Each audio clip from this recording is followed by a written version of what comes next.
Fantasy Six-Pack Hour with your hosts, Joe Bob and AJ Applegarth.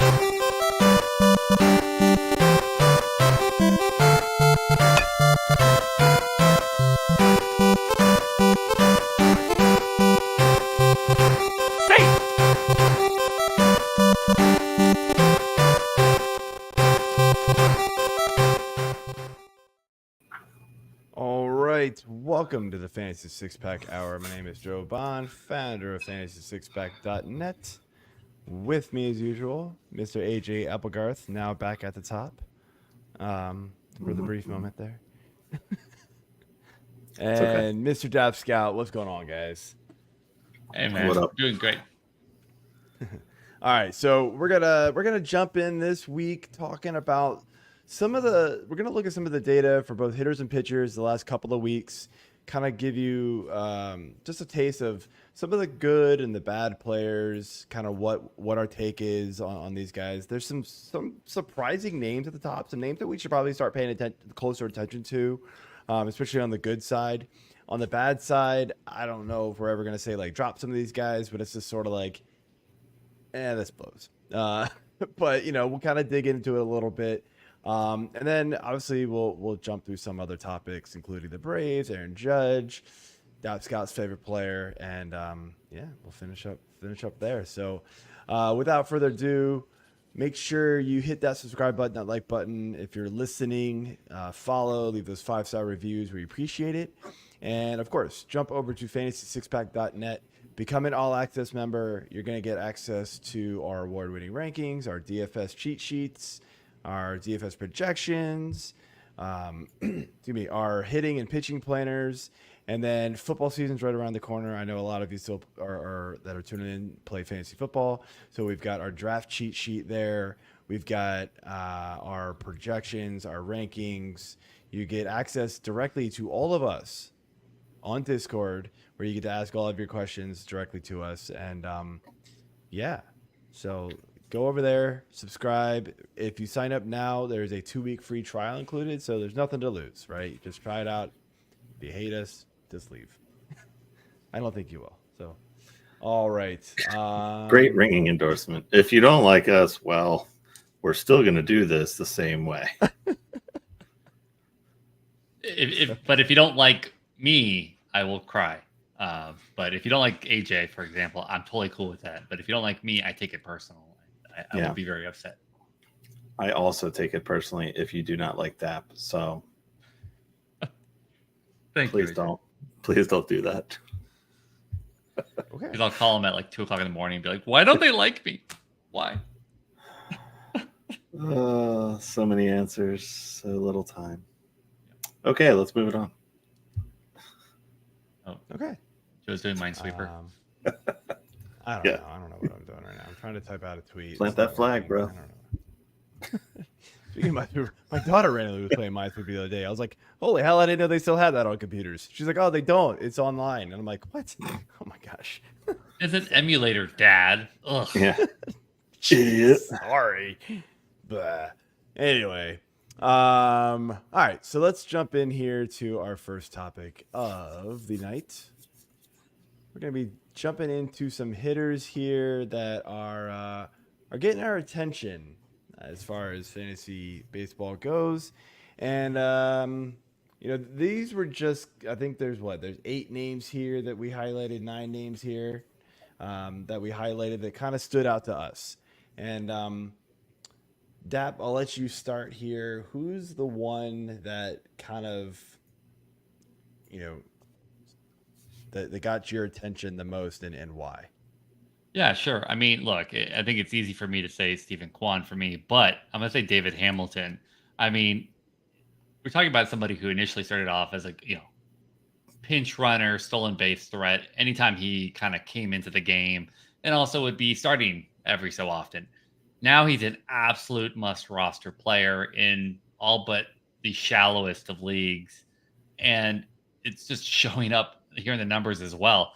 I mean, we hit a lot of players here. So we're talking about, Steve Kwan, I believe, came up as the number 2 player. So he's the number 3 sell there.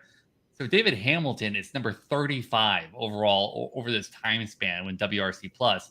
But you got to look at all the other things that he's doing. I mean, his average is 357. You weren't expecting that as well, but you're getting a guy who can get on base, create havoc with stolen bases, and of course, do runs. If you're getting a 3-category player, I'm excited, especially this late in the season, for free. If you drafted him, you're amazing, and I want to know all about you because you have a better strategy than I ever did. But David Hamilton was free on the waiver wire for the last couple of weeks, and now he's just shooting up. And yes, I knew he was pretty good, but these numbers are just showing you just how he can affect the game. And some of these other guys I was kind of, guessing around, but yeah, David Hamilton for sure. Yeah, I like the Hamilton call. I had him in a Fantrax league. I picked him up a few weeks back, and he was, like you said, more of a plug and play player for me. But I just couldn't take him out of my lineup once he started just kicking ass. I'm like, okay, well, I need these counting stats. This is helping, so here we go. The guy on here that I'd like to highlight though is Heliot Ramos. Yeah, that was one I was gonna say. It's a good one. He has been very, very good since coming on as an everyday starter. He was a very highly touted prospect in San Fran's system a few years back, and we're finally kind of seeing this come to fruition. All that said, I actually just dropped him in a league today because he wasn't playing, and I needed another player to jump in. But it's a 6-team league. Yeah, I was about to say, like, how shallow is what this is league? going on, man? Is this like crap. Is it if it's an AL only league? It is a I get it. 10-team league. I will say it's a 10-team AL only league, and so you're like, I can't even have him on my team. That makes sense. I miraculously was able to get him on my team. It was amazing. But then they're like, "Oh yeah, this is AL." It's like, "Oh, okay." But no, I mean he's kind of taken a downturn. He's been up and down, and I was really torn about dropping him, but I just didn't have anyone else really readily available that was like, this is a definite drop. Hold on, did you just say he's up and down? I mean, look at these stats here, man. I mean, we're talking about a guy who's the 21st overall WRC plus. I mean, is it a 5-category league? Because I just don't want anybody to just follow your advice. No, understanding. Yeah, no, it's a points league. So okay. So we get dinged on the strikeouts. So that's where, for me, his kind of downturn comes in. But understood. As far as the hitting stats, yes, he's been awesome. But it was just, I kind of rode the wave, like I said, and I'm probably going to be kicking myself for it for drafting him. Absolutely, 100%. We'll see. Yeah, how are you, Joe?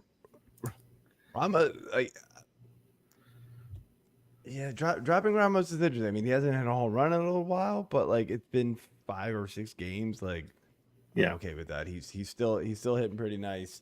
That's rough to. This 3 outfield league or something, man. I don't understand. You must have pretty shallow benches on that. I'm not dropping Ramos in the 2 leagues I got him in. There's no way. Royce Lewis is somebody who kind of stood out to me, and he's coming back from the injury, and he's just come out just gangbusters, man. 4 bombs already in 8 games. No steals, but batting 321. The OBP over here is up at 354, so it doesn't walk a ton, but the OPS is at 1017. We're good. We're good here with Royce Lewis. Everybody that stashed him on the ILs are reaping the benefits there. A guy who's not on this list because I don't think the last 14 has been fantastic for him, but and maybe the WRC Plus didn't call him out for whatever reason, but Paul DeJong and we were talking about that pre-show. And Dap, we were talking about this pre-show. This guy is just crushing baseballs right now. It's probably a lot to do with the fact that like he's really not like he's not hitting for like a strong average, but since May 31st, he did hit a home run on that day. I just kind of randomly picked it. He has 6 home runs. He's batting .273, 11 RBI, no steals. Only 9 runs scored. So I mean, like, it's not like crazy good, but 6 home runs. Like, this guy's just obliterating the baseball. He's the type of guy where I picked him up in a league.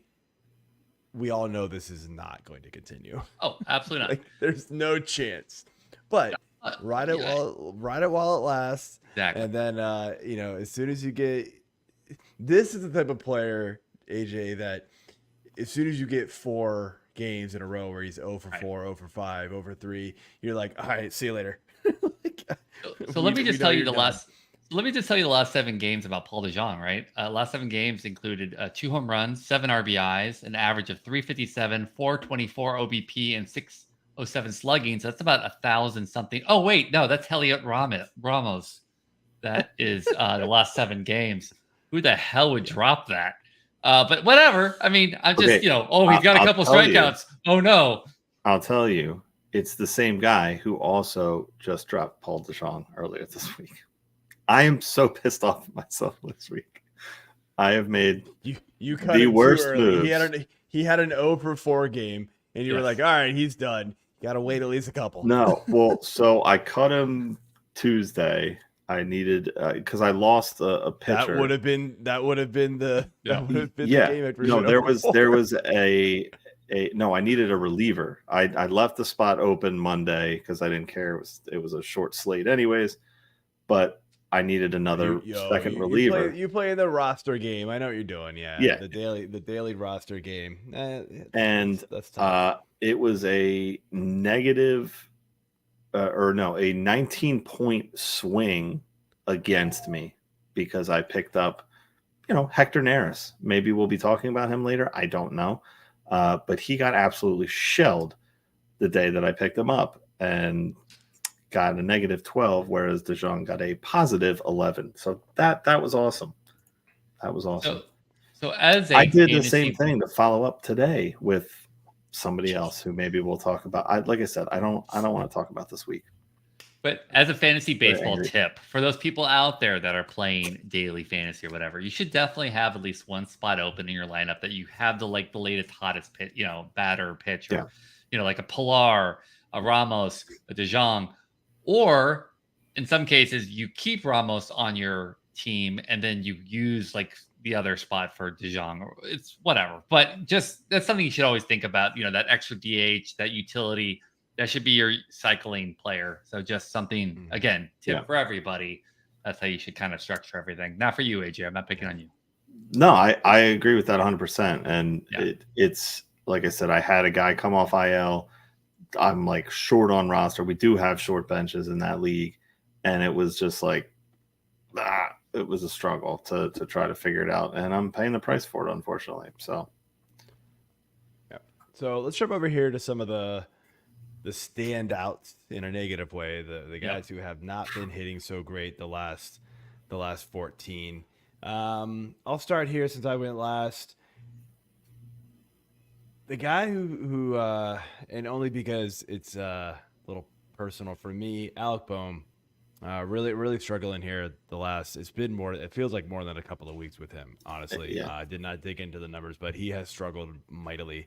I have not dropped him. I have him in the Fantasy Six-Pack Series League, but he has been sitting on my bench for quite some time. I finally was like, all right, your OBP of 204 the last 2 weeks is not cutting it, man. I need you to Moneyball, get on base, man. This ain't happening. So I think he'll turn it around. The Phillies offense is still good despite some injuries, but right now it's just a cold streak for him. It happens. There's a lot of guys on this list that I think they're just in a cold streak, but there's also some ones on this list, and I'll let you guys call them out, that I think you might be looking to make a tough decision. Dap. Well, all right. Let me just ask a question here. Of the names on this list that we have here, which one is the least surprising to you? Because I'll tell you who might surprising. Yeah, least surprising out of these names. Oh yeah, Adele. Least surprising would be Adele. Yeah, Adele. Yes. And the thing is, get rid of him, and it's tough. There's a lot of guys here that they're kind of like right. And look, we can go on all that. I just want to call that out because a lot of people are like, "Oh, he's changed. He's the same guy that he's gonna have when he's hot." I dropped him like a week and a half ago. Because he had been cold for a while. Yeah, I kind of just kept hanging on to him, because he did it earlier in the year. He started getting cold, and then it was like, oh, he started hitting home runs again. And exactly. I was like, all right, fine. Look, and then it was now he's cold, and like it just never came back around. I'm like, all right, you're done.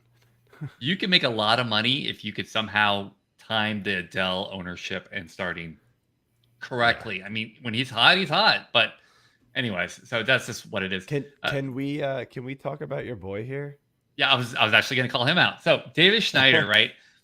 So this is part him performing, but also part of the Blue Jays getting rid of somebody who we'll talk about later, and then replacing that person with Spencer Horwitz, who has become this on-base machine. I mean, literally all he does. That's all he does. He just gets on base. I mean, he's the Steve Kwan north of the border. I don't know. Like the thing is, I think we're just gonna share this. We're just gonna share this now, Dap, because thank you. I was hoping you were. I was trying to kill some time. There's no reason. There's no reason to wait for it. I'll zoom in a little. So wait, they put like the team lawyer into the lineup, and he's just hitting the ball. Yeah, that's exactly what happened. It's on base. He just does. And then so of course I had to go out and find this. Because he gets on base. You'll appreciate that. Yeah, absolutely. Thank you for showing me the happy times when I was an Oakland A's fan.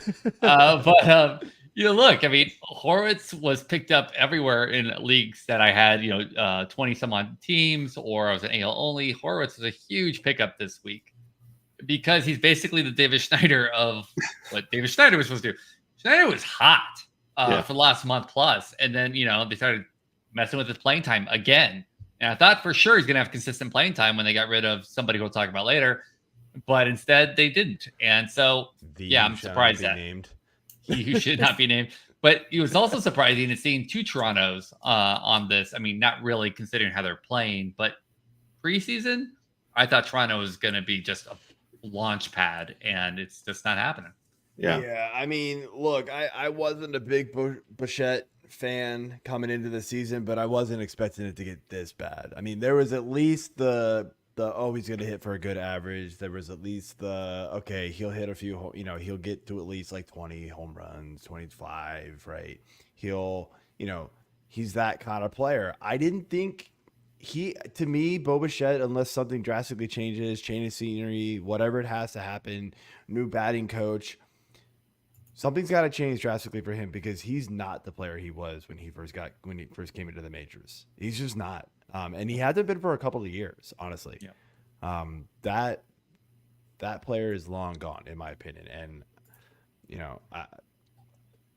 I was hoping I was wrong, but I unfortunately am not with him.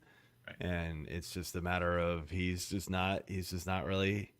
I mean, come on. He went from 25 stolen bases in 2021, and he's looking at 4 so far this year. I mean, it's better than last year so far, but it was the guy we think we were going to do 30-30, right? We thought 30-30 for sure for Bo Bichette. One of the, after that, 2 years ago. Yeah. So there's a handful of names on here that are, guys that we've talked about a ton this season so far. Mostly, some mostly good, some mostly bad. So it's not surprising to see Julio Rodriguez on here, although he was turning it around. We were starting to think, okay, he's coming out of this now. This is the guy I spent my first or second round draft picked on. Well, it's second overall pick, most likely. Yeah. So it's like, okay, good. I'm cashing back in on this. Riley's another one we'll get into a little bit later. Elly, not really surprised to see this because of what we saw from him last year, where he started off and was crazy good, and then he fell off hard and never really got back. And then this year, like you said, we've seen it already this year. So, I mean, I think that's the big kicker is a lot of these guys who you spent, high dollar, high draft round capital on still struggling, and we're in June. Like, it's not good. Yeah. I mean, the one thing I'll say about Julio Rodriguez is the last 6-7 games he is hitting close to 300. Just the power just isn't there. Like, something's missing from him, and it's really hard to put your finger on it because you look at a lot of the underlying stats and they're all fine for him. It's just the ball's not carrying for him for whatever reason. He's not making as much hard contact, that type of stuff. But a lot of other things are kind of right in line for him, and it's just baffling to me to see him struggle for this long. He got off to a cold start last year. A lot of people pointed that out. We did too. Turned it around pretty quickly, but it's just not working. Elly, he was the one when you asked the question, Dad, like, who's the least surprising? I almost wanted to say him because we know, look, I'm not gonna drop him because next week he's gonna hit 6 home runs and steal 10 bases. Like, that's what he does.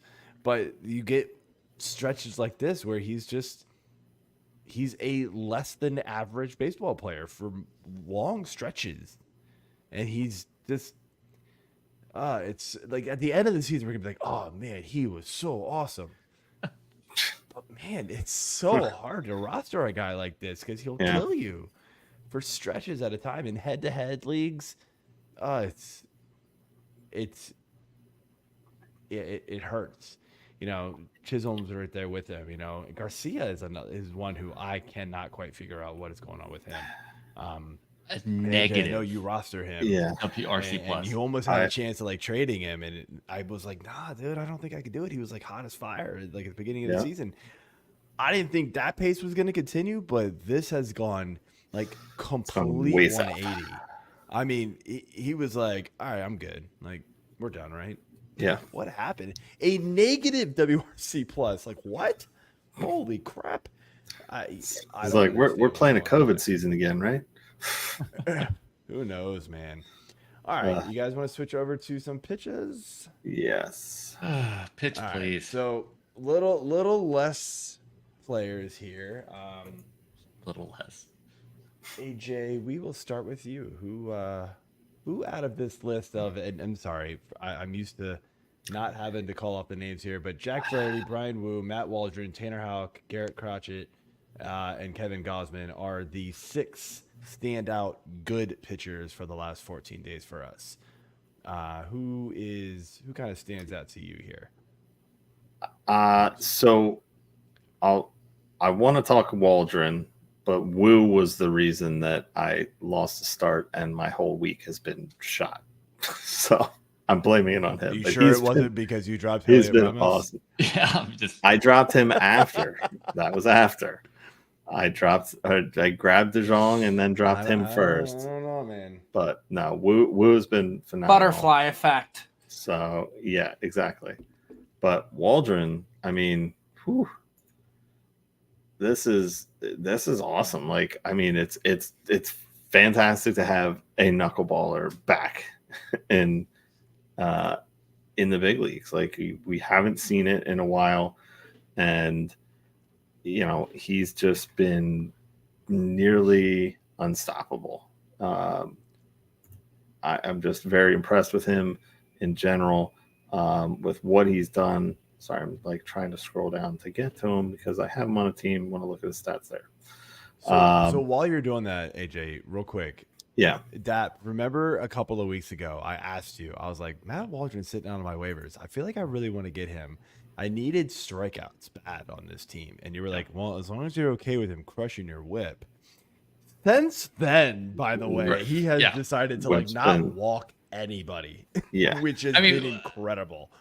That's the book on knuckleballers, right? I mean, you don't know where the ball is going to go. And I don't know what to say. Waldron is an absolute unicorn. It's amazing. Yeah, no, I'm not saying you were wrong. It was just funny that happened. No, immediately agreed, after 100%. you were like, oh, he's gonna destroy your whip, and I was like, yeah, I mean, you're not wrong, but I needed the a lot of my studs got knocked out for the year, so my K per 9 is 8.5 right now, and I'm getting demolished in strikeouts. There's just nothing I could do, so I was like, I got some dude on the waiver wire right now that's pitching close to 9 per 9, a lot closer than the rest of my team, if not over it. And I'm willing to take the chance. So it's worked out pretty nicely.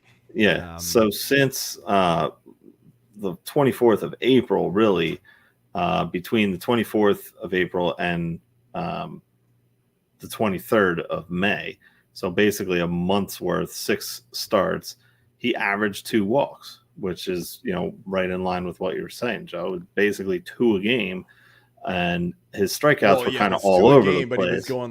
But he was going 3 and 5 innings. So exactly bad, and especially when you factor in all the hits he was giving up then. Yeah. Well, actually, he went. But then he just started putting 6 innings the first 2 games, 3 innings, then 5, 5 and a third, 5. Yeah, there we go. So that's where it's dropping down. But his K numbers were kind of lower to start there too, and then popped up 6, 10, 7, 8, 4, 4 the past 2 games. I mean, he's only had 2 walks since the 23rd. I know, which is awesome. 3 outings, which is incredible. 3 outings, all over 6 innings, all quality starts, and 2 wins in those.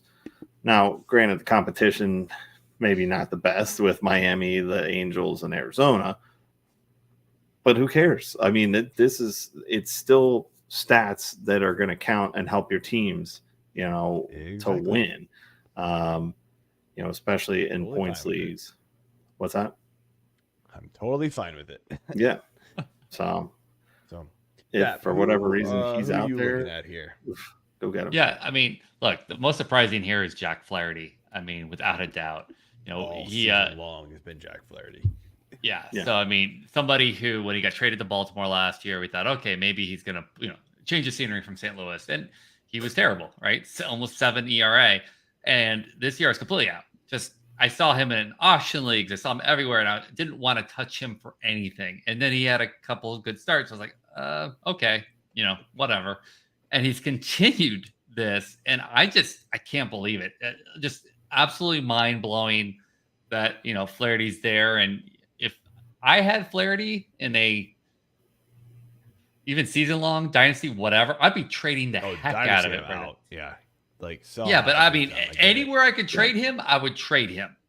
Short of best ball, something like that. I'd be trading him because I don't know who, what leprechaun he has in his pocket. Pitching in the state that it's in, when you look at the names on this list, I mean, just look at the ADPs of a lot of these top pitchers right now that we're talking about. And granted, this is a short sample size, but a lot of these guys, Flaherty, Waldron, Howe, Crotchet, they've been at the top of the list all year long. ADPs of 330, 180, 660, 360. These guys weren't drafted.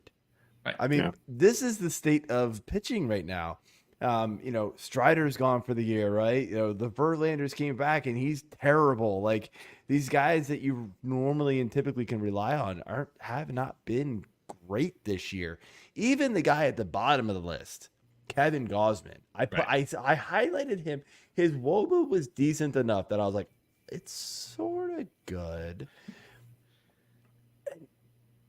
Gausman has been the typical stud pitcher this year that has just been you want to put your head through the wall sometimes with him. It has been so bad. And a couple games ago, I was like, all right, he's playing at Baltimore. He's coming off 3 really good outings in a row. So I was like, screw it. Let's roll the dice, right?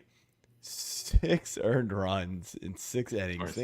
Thankfully, he at least went 6 innings because it got ugly quick for him. He actually they just kept him in there. And so I'm like, oh. Next game was against Oakland. And I was like, all right, I mean, it's got to be at least be better. But, like, I wasn't, like, super confident because Oakland has shockingly, like, beat up on some pitchers this year. And you're, like, kind of like, huh, where the hell did that come from? He goes out and throws a complete game, 10 strikeout. Masterpiece. Shutout. Just domination of a game. And I was like, holy crap. So, yeah, like, when you're looking at this line here on the screen from him, in the last 2 games he has started, the 6 earned runs was in 1 game. You scroll over a little bit more, right? You're getting the 13 strikeouts. 10 of those came in 1 game. Like, just utter craziness from, a guy who just dominated last year. Like, overall, his strikeout numbers have not been good. He's a guy who I was really, like, when I drafted him as my SP... I think I drafted him as my SP1 in a lot of leagues because I waited to the back end of the SP1s, and he kind of slipped because of the injury in the spring. I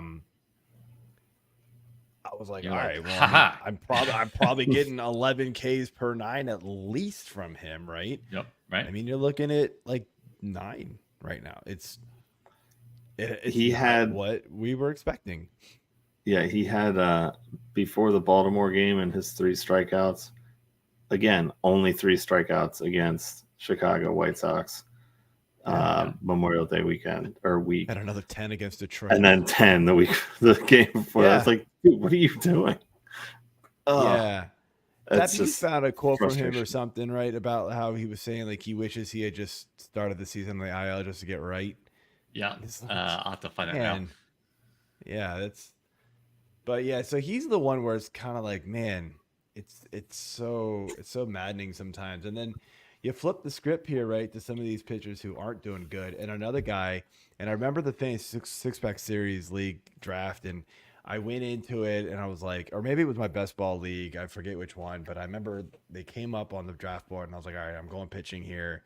And I went Gausman over Pablo Lopez. And I remember kicking myself for it as soon as I did it. It was like, I really like Lopez this year. Like, Gausman has been bad at times.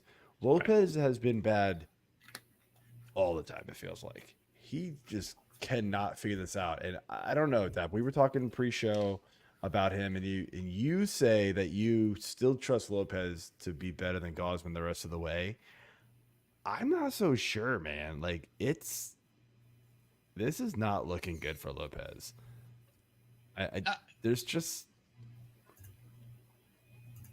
You got to explain that one to me, because I keep thinking it's coming, and he kind of shows like a half decent game, and then he just gets obliterated again, and that's happening more often than the opposite. So I don't know what to think with him. Look, I totally understand, and what I'm looking at is where is that kind of that buy low type pitcher that I'm totally going to invest in, right? And Pablo Lopez is definitely for me that person. There's a lot of different ways you can kind of say, hey, what do these metrics look like and things of that nature. And the underlying metrics for Pablo Lopez show somebody who's turning things around, albeit slowly. So, and again, just on an overall perspective, I trust the Twins more right now than the Blue Jays in almost every facet. I've had Kevin Gausman on a team multiple times. And this year I said, I'm absolutely not having Gausman. He's infuriating. And Pablo Lopez, I don't know. To me, he's the ultimate buy low, pitcher. Just the pedigree, who he has to play against, and everything else there. He's got the AL Central versus the AL East. I would have Pablo Lopez over Gausman the rest of the season. And if you want to mark this, Mike, you can. And I would love to come back to this in a few months, see if I was right. Yeah, I feel like I would have trusted Lopez more than Gausman as well, and possibly still do. I mean, I just for that main reason that you mentioned, that he pitches in the Central. Like, I love pitchers in that division because you know what they're pitching against. And I feel like Lopez, I don't have any shares of him this year, so I haven't had to struggle with this. But I feel like every time I looked at what he was doing, it was one of his good games. And looking back at it now, there's only like 3 of those good games that I guess that's when I checked in on him. But it's like, oh, what's Pablo up to? Okay, all right, yeah, he's doing all right. He's doing his thing. Yeah. And then it's, I mean, man. Okay, 7 earned against the Yankees in New York. Understandable. 6 earned against Texas in Mini. Texas not as good as they were last year. So that kind of hurts. 7 against Washington. Whew. I mean, that's just bad. I mean, the one thing I'll say about Pablo that does bad. give me some hope is that like he's getting destroyed by the home run ball right now. Yeah, that's exactly. If that comes back to his like, Yeah. if that comes down to his like, season average, then yeah, he's gonna be fine. To where Gausman is right around where you typically expect him for a lot of his numbers, except for the strikeouts. And so if he can, if he can't start striking out more people, then yeah, his value won't climb over what it is now, and he's not gonna be able to get out of the jams that he does in certain situations. He's gonna have these blow up games more often than he usually does. So they both have things to work on. It's just a matter of which one's gonna figure it out first.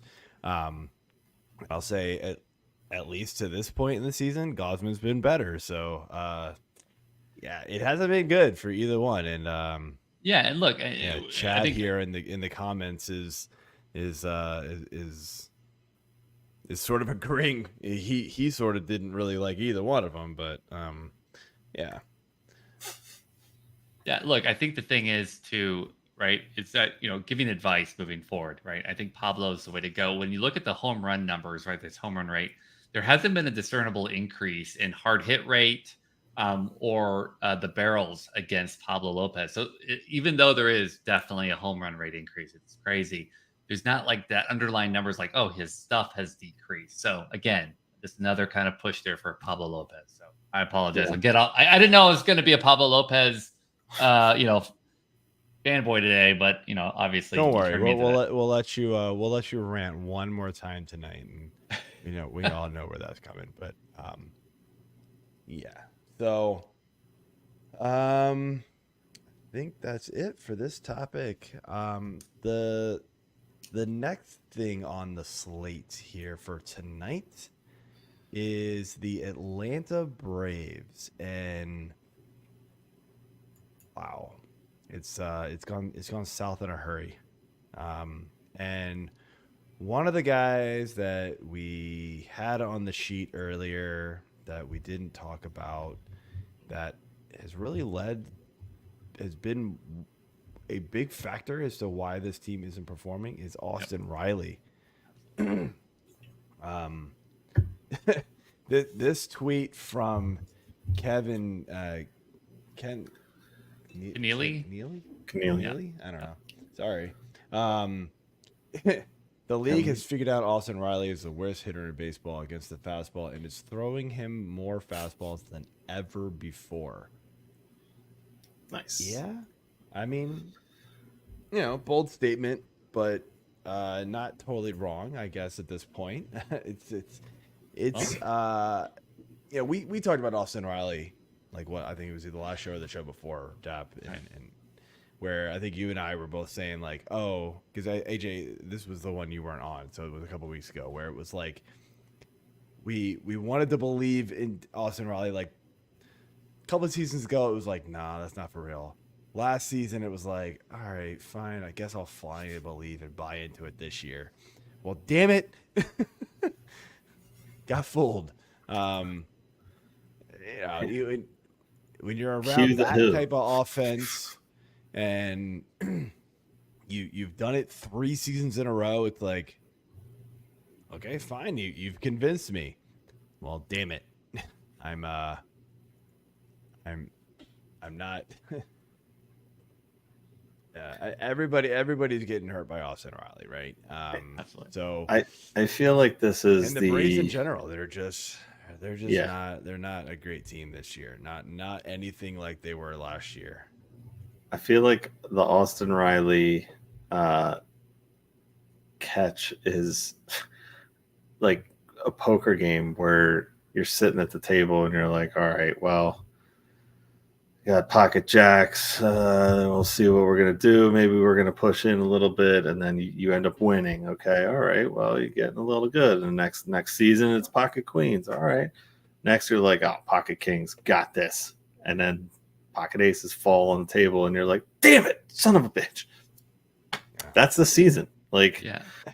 it's just – and you mentioned the injuries too. I mean, obviously, losing Schneider was big for the Braves from the pitching standpoint, you know, but you know, that was just such a devastating blow that their offense just still was okay.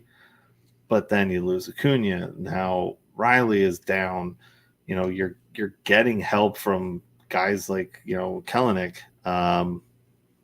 But you're not expecting Zuna's your that. best offensive player. That's not great. Yeah. Just some stats that before you go, Dap, just real quick. Okay. WRC plus for a team.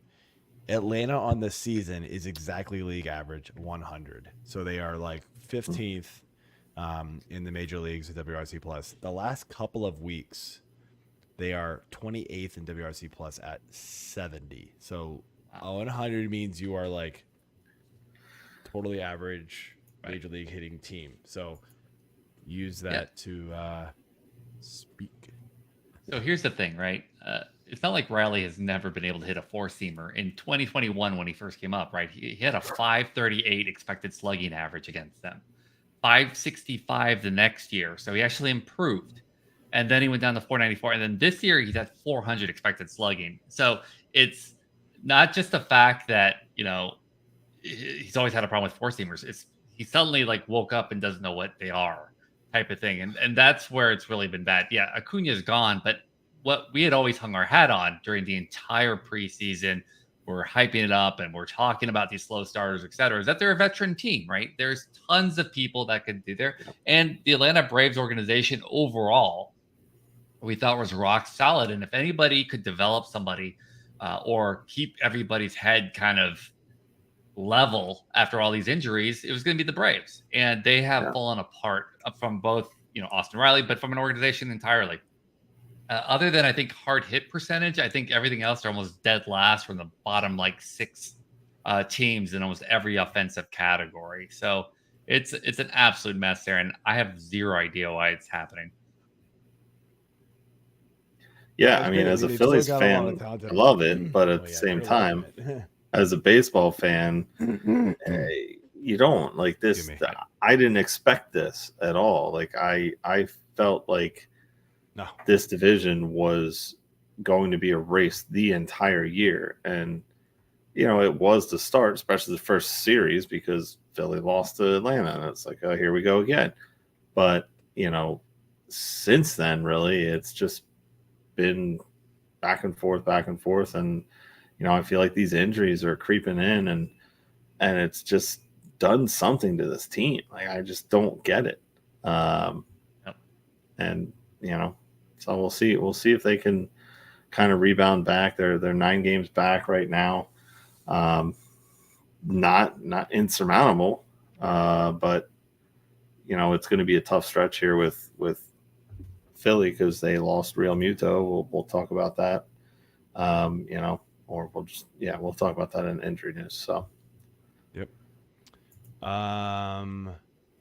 Real quick, I don't have a slide for this, so I'll just take it down here for a second. Mike, get ready to switch the view here, but I'm sorry. Yeah, sorry, I told you to do it. I didn't think you. I don't know. Sometimes you're not listening. So. Anyway, so Aaron Judge that pointed this out, and I know he was on this crazy pace, but you wrote down in the notes. What is going on? The bottom. I don't know. That's what happens when you make fun of Mike. Mike doesn't play. Exactly. That's your punishment. Okay. We'll play that. But that wrote in the notes the Judge is on historic pace, and I was like, is he? I didn't think. Well, overall on the season, he isn't, because he kind of got off to that slow start, and that's obviously hurting the overall numbers for the season. But if you count since May, if he could stay on this pace for 162 games, he would hit 81 home runs. He has been absolutely demolishing the ball. Yes. Oh my gosh. He hit what? How many did he hit in May? I think I looked it up. He hit 16 in May alone or something like that.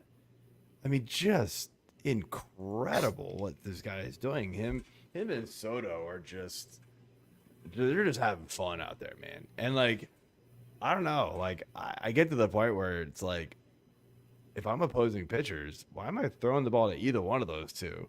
Is there anybody else on that Yankees offense that's actually like doing anything? Volpe's okay, guess. Volpe's good. He's not crushing you like Judge and Soto will. No. Let's be real. So, but that's just a fun little nugget to throw out there.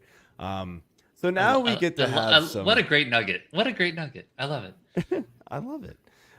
So now we're gonna have some fun at Dap's expense, and Mike, get ready with the counter. I'll let you have this one. I won't touch the buttons. Mr. Cavan Biggio. Yeah, Dap's favorite player. He's amazing. Was DFA'd. Oh no. Then he's getting picked up by the other blue Dodgers. Yeah. What? yeah. Good times. Yeah. I mean, time to go pick him up, right? He plays for the Dodgers. He's gonna be awesome. Absolutely. You know what? If you follow Twitter at all, you would think, the Blue Jays made the biggest organizational mistake in the world by cutting Biggio. I mean, He's a good the locker amount, room guy, Dap. the amount of, how did you do this? I can't believe it. Biggio is one of your best draft picks. First of all, if he's one of your best draft picks, that tells you how terrible you've been drafting. That's just without a doubt. Secondly, he might be a great locker room guy. For everything I've heard, he helps orphans. He saved that one kid from, the well that he fell in there, Timmy. That's wonderful. None of those have my fantasy team. None of them. And just in his last 7 games, just so we're aware, real quick, he has 1 hit in 6 at-bats. So that's great. 3 strikeouts. So great job. Now, the Dodgers being the Dodgers, hey, you know what? It's obvious that they can't recover after losing Max Muncy. I get it. They're freaking out. They're like, we're just going to throw things out there. And Cavan Biggio, fine. But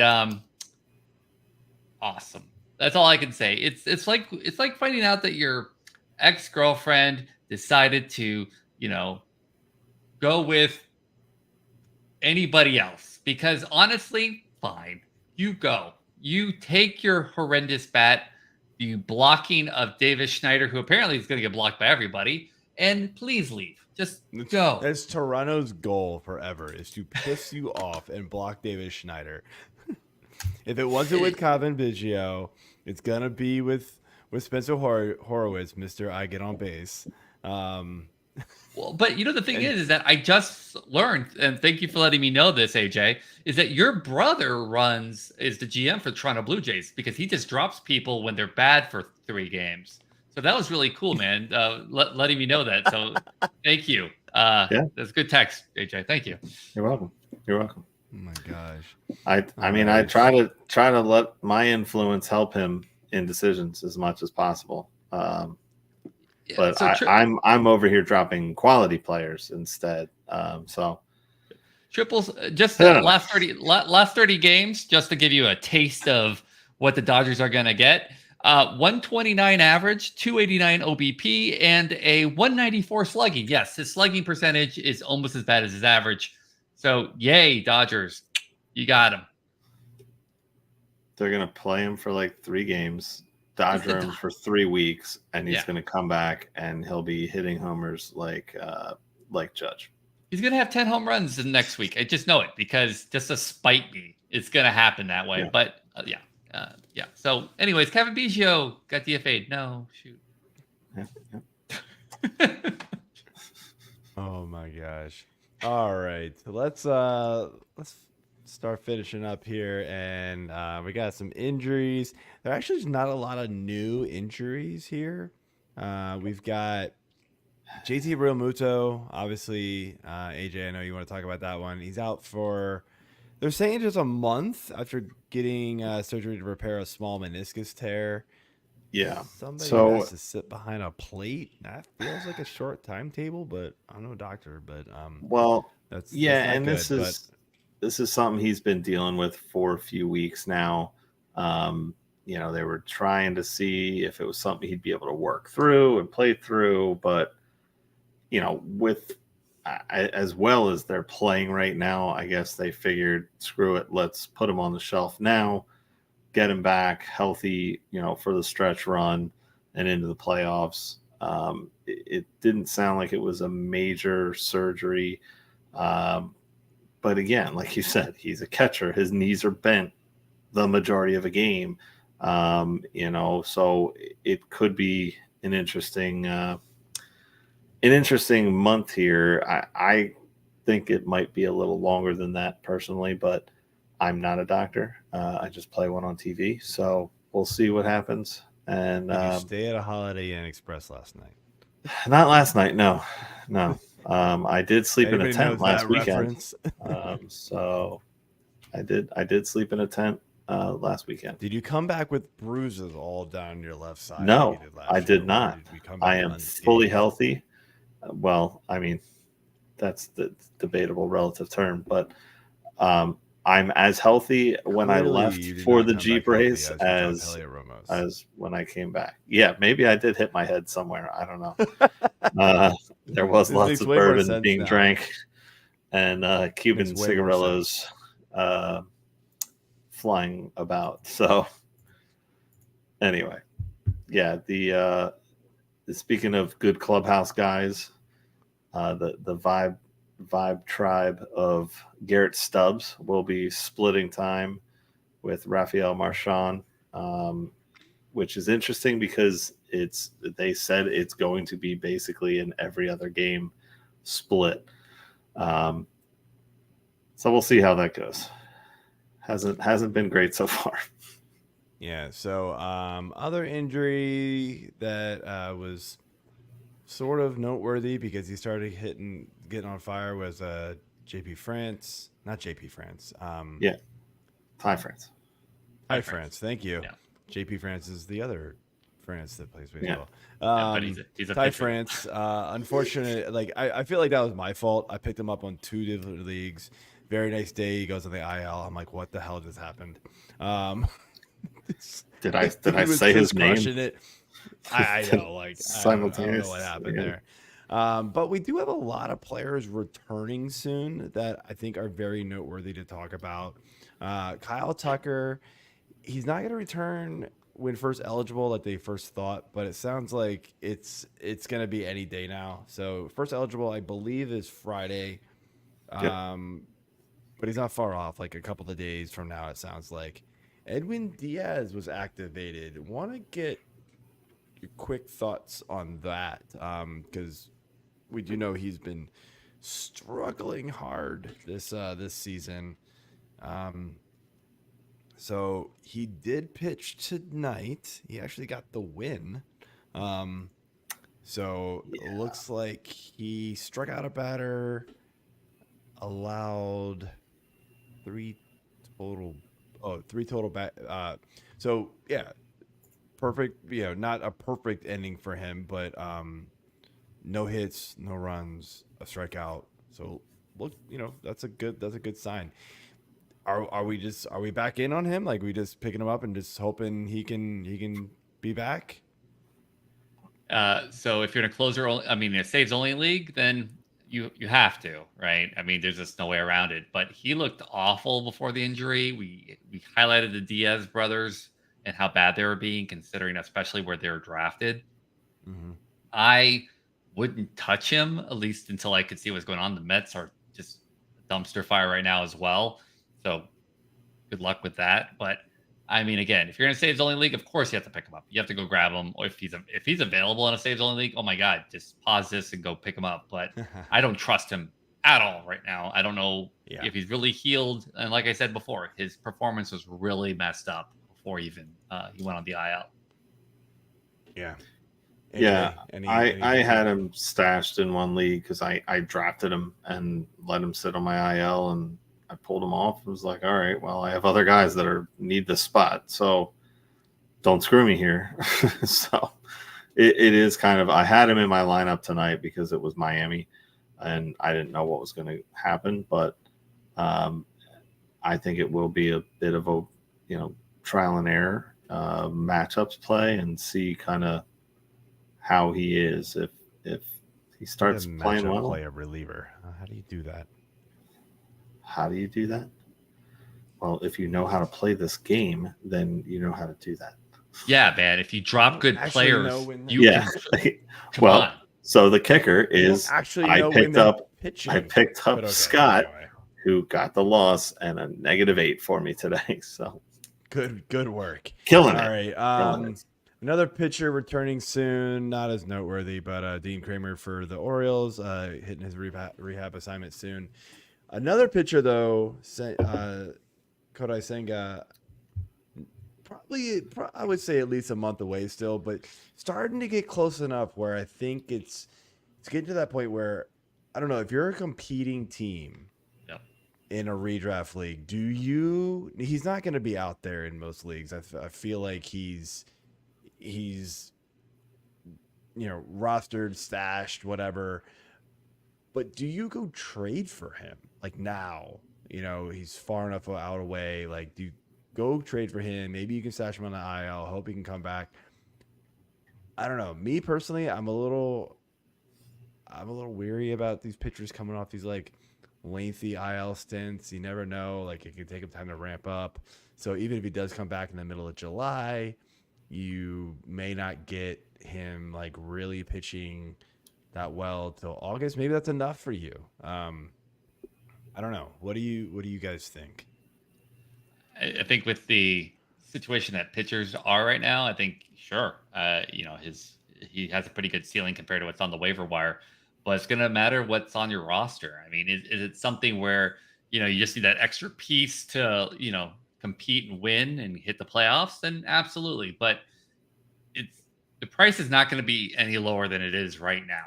So that I agree with. I'm always about trying to buy as low as possible. So yeah, and for that reason, I would definitely go get him and maybe just have one more bullet in the gun ready for you when he does come back. If he shows any promise, maybe you could drop that 5th, 6th guy that's kind of sitting there that's been kind of helping you. So yeah, I would definitely take a swipe at Senga. Yeah, I personally am not a big fan of his. I mean, I get the allure, but I'm going to be more of a wait and see for him personally. Yeah, I hesitate. I feel like if you're the only reason why you would want him is if you're a contending team but if you're a contending team, you might just be fine without him. Like, I don't know. It's just one of those, like, I actually think like maybe if I'm like kind of on that like bubble, like, oh, I'll take the chance. Maybe he poaches me over the top. Right. But if I'm like good, if I'm like first or second place, I don't think I'm touching him. But if I'm on that bubble and I'm close to like maybe not making the playoff, I'm that 4, 5, 6 team, or I need to make a push in the roto standings, I'm sitting there at like 4, 5, or 6 right now, and Senga in a month, if I could get the last 2 months from him, then yeah, maybe I pull the trigger. As long as I'm not having to give up, too much. I think right now the price could still be low enough. But now is kind of when you have to do it if you're going to. Because as he gets closer, the price is just going to go up, especially if he starts having good like rehab assignments. Like, there's no way. We do have a question here from Tom. Keep rocking, guys. I played a Rosarina over Langford in my weekly league. LOL. Is a Rosarina droppable in a 10-team league? Ooh. I mean, I haven't dropped him yet, but I've thought about it. how in the hell did? Yeah. Oh. Anyway. Yeah, I understand. Let me put it that way. I understand what you're talking about. 10-team league, it's a little hard. If it's 3 outfielder, 10-team league. Especially if it's like a 3 outfielder league only. Yeah, if you're 3 outfielder, 1 utility, probably. But you're going to have to also deal with him blowing up later and having to live with that because somebody's going to grab him as soon as he hits the waiver. I mean, I'll be honest with you. I've got him in the fantasy six-pack series. Another guy who has just been firmly planted on my bench for the last like 2 weeks, except for on off days, and I just have to throw him in there. I mean, David Hamilton's kicking a Rosarina's butt, and who would have thought that? Yeah.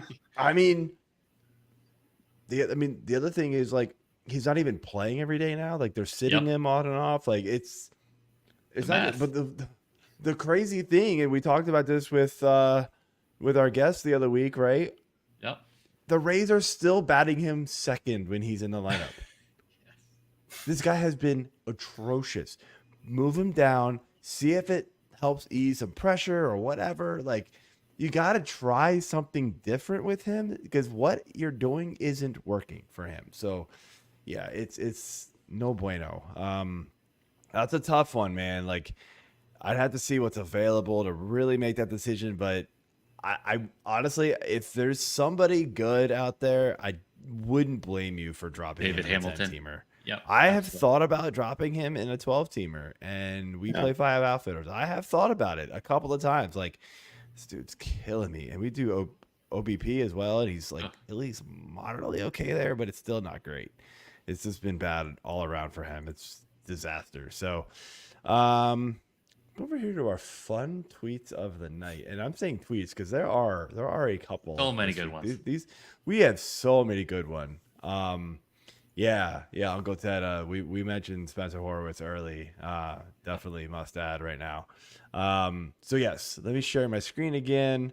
We're gonna have some fun here. So this fun little picture. Congrats to Angel Hernandez on starting his new career in Little League groundskeeping. And if you're looking at the picture and you're watching, it's this groundskeeper who drew this like totally like crooked like zigzag line down third base. It's just funny looking. This dude, whoever did this, was drunk. Like there's no way that you can walk this crooked. Either that or he was getting chased by bees. Like I don't know what was going on here. Like, bees everywhere. Something was happening, right? Like on my face. He's just like, get off of me. Like totally nuts. And then just to pile on here some more, we have a fun little Angel Hernandez make fun of. He's now now umping Little League games and completely like this pitch is gone like probably a good like 2 feet off the plate, and he calls it a strike. This umpire does. Of course, gets the Angel Hernandez comparison there. Pretty funny. I mean, when it's in the other batter's box, that's the crazy part. Yeah, if there had been a hitter there, it would have hit him. I mean, it was that bad. It's pretty funny. But now a non-Angel Hernandez tweet. I can't play the audio because I'm afraid we're gonna get screwed here for it. But this is hilarious. So I will recap it as we go, unless that you want to have John Boy it. Give us the John Boy treatment. All right, big fly ball. Going. Oh wait, the wind's blowing. The wind's grabbing. But we got the cool bat flip and the trot from the runner. Oh, but he doesn't know. He's still running. And he's pointing. Home run he's ball, doing that. Pointing. And none of his boys. Then he gets halfway down the third baseline and goes, "What? No way! Oh no! It didn't go out." Like, oh my goodness. I love the base. The third base coach is just like, and I love it. Like idiot. So Dap, you and I before the show were talking like the fact that the first base coach didn't say anything was one, right? Third base coach, I think, finally said something. You can see the dugout finally starts calling him out, like, "Dude, you didn't do it." What And cracks he's me like, up yeah, I is did. Yeah, I did. The entire other team does not say a word the entire time. They just let this dude completely make an ass out of himself running around the bases. I mean, I died. That's gonna be my favorite tweet like this year. Like that just, I mean, how do you, like, I would retire at that point. Like if that's just, I'm done. I'm never coming back. Here's my bat. So does anybody realize, I need to go back and pause this for a second. I just realized at this moment, shit, where is it? It's hard to pause it right at the right moment here. Number 4, the shortstop has the ball. Yeah. Number 5 had no idea who's the hitter. Had no idea the ball came all the way back to the infield. Yeah. And the best part is, like, typically the pitcher's asking for another ball or whatever. Like the pitcher's right, the third baseman's right there. The pitcher's like asking for the ball. Dude's in his own world. It's like literally when you have a guy like hit a ball and he's out at first. And everybody's like, okay, Timmy. And he's like, I hit a home run. And like, no, Timmy, you've been out for a while. He's like, I'm going to run all the way, Mom. You're so proud of me. Like, no, just Timmy. keeps running. Like, no, you're supposed to stop, but that's all right. You do you. Yeah, so. Jamie asking if we cover Banana Ball League. No, yes, but I love Banana Ball. It's pretty comical. I have thought about going to a game around here. I just haven't gotten around to it. It's But the fact that this is not Banana Ball and the fact that this guy has to play tomorrow. The best part about it, he got benched. What they should have done is actually like start building up, already knowing that it's not a homer. 4 should have just gunned it into the catcher right here where the guy's not even looking, and then the catcher tags him out. They're like, sorry, just a real hidden ball trick, bro. This look right here where he's just like, oh no, yeah. And but my favorite is between second and third. He's pointing to the out, the point. Yes. Yeah, like he's doing the whole point, and he's doing the whole home run. This dude has the ball, and he's just like, this guy's a clown. He's gonna wake up in the middle of the night in cold sweat. Yes, right this. He's gonna wake up in the middle of the night in cold sweat, thinking about this. It's just, oh my god. I might have to make this my new my new Twitter picture. Oh my god. If anyone's gonna hit a ball that hard, yes, I get it, but it's still comical because these guys are supposed to know better. So all right, before we get the question of the day, we got one more fun little slide here. Our Paul Skenes Hall of Fame tracker. Yes. One more week. Got another update. 33.1 innings pitched, 3-0 record, 76 strikeouts now. Unbelievable. 2.43 ERA, 0.96 whip. Nuts. Yeah. Doing pretty good. If you want to see easy velocity, like if you ever wanted to know what that meant, just watch him pitch. The dude throws 100 without like having that whole face strain that you sometimes do with the relievers where they're like he's just throw seeds, just throwing absolute seeds. It's crazy. Yeah. So Dab, do you want to ask our question of the day? I would love to. Yes, thank you. Cue up your fun all right. other tweet. I would like to know, as a question today, would Angel Hernandez call this a strike? So Grimace throwing out the first pitch at Citi Field or whatever it's called now. Still Citi Field. It wasn't good. But it was like it depends. How do you throw in that? That's what thank you. I'm actually kind of surprised it made it all the way there. Like that's actually kind of impressive, right? Okay, thank you, Joe. That's where I was gonna go because look at the size of the shoes this dude has to wear. There's no way he could even reach across his body, and the dude's throwing 90 feet to home plate or whatever, 70 feet because he's in front of the mound. I mean, Shaq wants his damn shoes back, first of all, and true. He's just like, what kind of Barney-looking T-Rex just turned into a freaking teardrop, stole my shoes, and is throwing balls like this? Like, I don't. Grimace is? Yeah, I know who Grimace is, you clown. Okay. He's pretty I'm like just saying. Jack. Yeah. You lost it. You made it. You ruined it. But yeah, You said it like you didn't know who it was. Sorry, No, that's on you. I'm saying it like Shaq doesn't know who it is. Oh, okay. Anyway. Yeah. That's loving this. The I don't know. Would These you- are what your age- questions, Dad. This is all your fault. I don't Yeah, know. I'm so sorry. I thought this was going to be a either or thing. My bad. But yes, he would have. Oh, what I was going to say is this would have made more sense if they were playing the Phillies and if Bryce Harper was there to catch and then got thrown out for the pitch not being swung at. Then yes, it would have been an Angel Hernandez event. That's where I was going with it.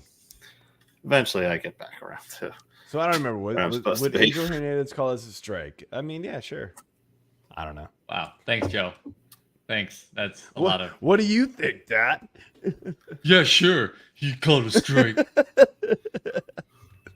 I mean, come on. Were you expecting Angel Hernandez knows who Grimace is. Were you expecting like a serious answer? No, because but I will. I will say thank this. you. That's more of a strike than that little league umpire strike. True. I would call this a strike. Pretty It damn bounced, close. I would call this a strike So over this that one- little league. This one landed Right in front of the plate. In the batter's box. No, it does not land in front of the plate. Oh, okay. I'm sorry. It lands over there. Still in the batter's box. It's about the same. It's about the same. I would still call this a strike over the other one. The other one's ridiculous. Yeah. Yeah. And also, if big Closer to purple the- guy throws it, gives me a grimace shake afterwards. Heck yeah. Angel Hernandez just got lost in his eyes. So. Yeah, this random teardrop guy. Too busy drawing. Yeah. Look at baseball. Exactly. It's like I'm I'm crying purple tears, but I'm not. Hey, look! We're live on X. This has popped up. Great. Nice. So weird. Self promotion All at its right. best. Inception. Yes. They know we're watching. All right. Uh, So I think I'm done. All right. So next week we're gonna be having some changes for the schedule here coming up. Oh my God! I can't read that out loud. it's a family show. I can't read that out loud. JB and Mike, why did you put that up on screen? Jerks. It was brief. Okay. Yeah, so we're going to be continuing to do this show Thursday night. Next week, I believe, will be our last baseball show on Thursday. We will Mr. then be Scampers. switching to football the following week. However, check out my Twitter for the final schedule. We had to move around some dates due to vacations and holidays. But some of our football shows will be on Sunday. One will move to a Wednesday. But good news, baseball is not going anywhere. Dap and I have something in the works where we will be doing a special maybe during the day. We're not totally sure. AJ, you're happy to join. I'm just not sure what your schedule is, but I know if we do it during the day, you definitely wouldn't be able to do it. But This is all news to me and also part of my I've exit told you. plan for you guys kicking me off the show. So got it. I've told It's you this cool. before. Stop Yeah, crying. yeah, you've told me this before.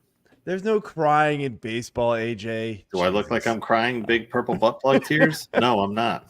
No, I am So not. this is to announce that we're doing a new show. It's going to be a weekly baseball show called The Grimace Shake, and Yes. we'll be talking about various Grimace rated baseball. So Dap and It I will would be be- doing some baseball stuff.